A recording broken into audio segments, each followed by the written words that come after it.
I've made the decision to delete the gas heater, and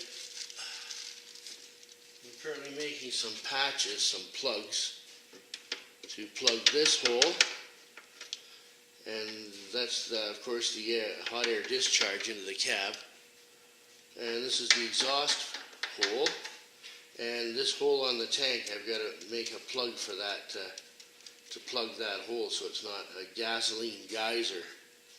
And I'm pretty sure I will not need the heater because I never drive this car in the winter time, and the heater boxes in the back are sufficient for the time of year that I drive it. So anyways, we'll carry on and see if we can get these holes plugged up and then get the new mat laid in place. Onward and upward.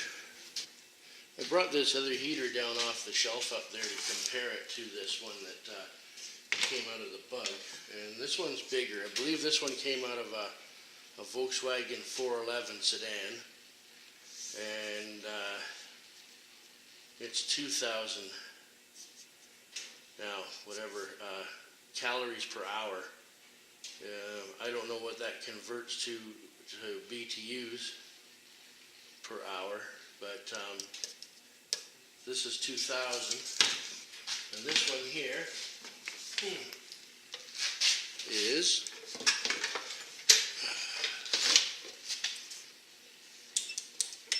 1,750.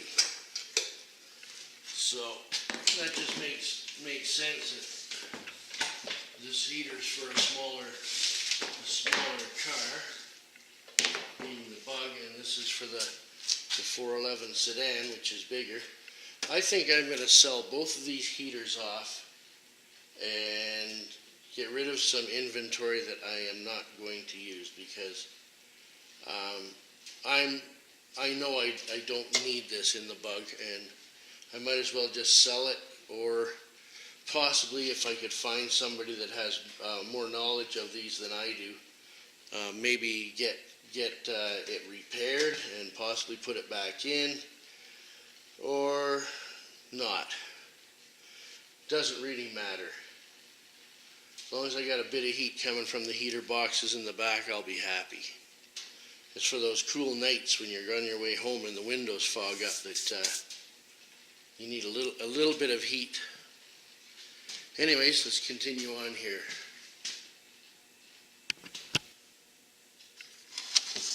Okay, after a lot of fabricating and puttering around, I have created this to plug the hole in the gas tank where the old heater feed used to come through. And I made a gasket for it, nice thick gasket, and threaded this crossbar so when that blocks the hole, and I have a little rubber seal up in there that hopefully will do the job and keep any leaks from happening so we don't blow up. Anyways, let's go and see if it fits. Here's the hole that I plugged with a plastic bag to keep the fumes from leaking out.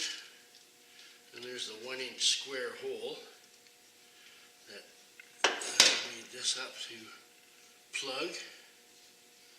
So, looks like I gotta clean this up a little bit more here, I think, first. So, yeah, I'll see if I can clean that up a little better, and then we'll install it. Okay, that looks a little bit better. A bit cleaner. Okay, that little T-bar. It's down into the hole. Like that. And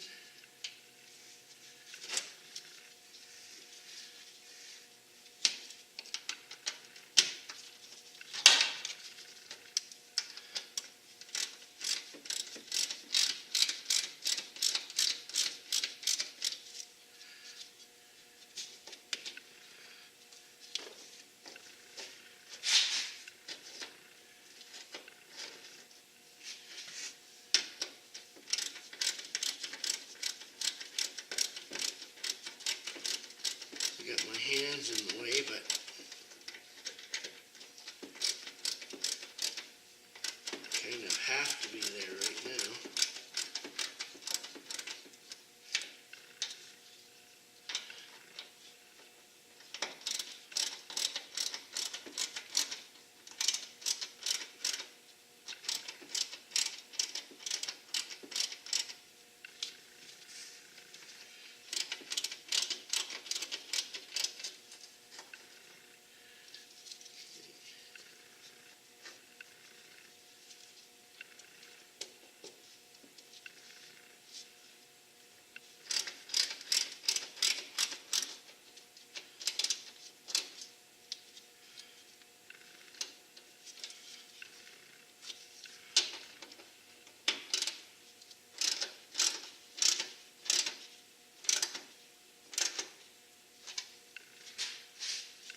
And it doesn't have to be too tight.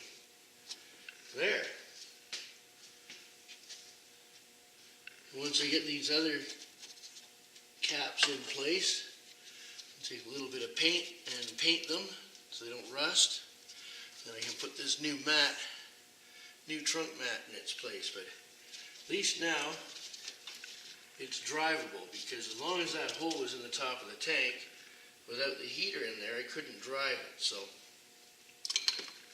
we'll probably drive it, but it'd probably end up blowing up. And blowing up is not good. Okay, that's got, whacked my pumpkin on the hood. The tank plug is in, and there's the patch for the exhaust that was when the heater was in there, and there's the hot air discharge plug up there.